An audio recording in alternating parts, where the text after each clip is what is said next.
কেউ যদি তোমার সাথে কথা না বলে থাকতে পারে, তার সাথে কথা বলার জন্য পাগলামিগুলো ছেড়ে দাও। কারণ তোমার আকুলতা কখনো সে বুঝবে না।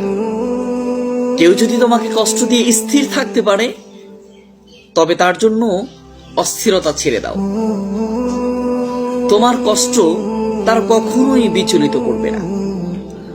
কেউ যদি তোমার মূল্য না বুঝে, তার কাছ থেকে বারবার গুরুত্ব চাওয়া থেকে বিরত থাকে। সে কখনোই তোমার কদর বুঝবে না, সে কখনোই তোমার কদর বুঝবে না। কেউ যদি তোমাকে ছাড়া একাই পথ চলতে পারে, তবে তার পথ থেকে সরে দাঁড়াও। কারণ সে তোমাকে কখনো সফর সঙ্গী নিবে না, করবে না।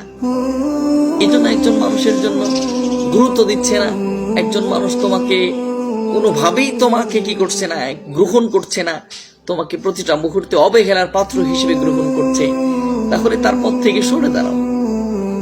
কষ্ট পাওয়ার চাইতে আগে থেকেই সরে যাওয়াটা অনেক উত্তম।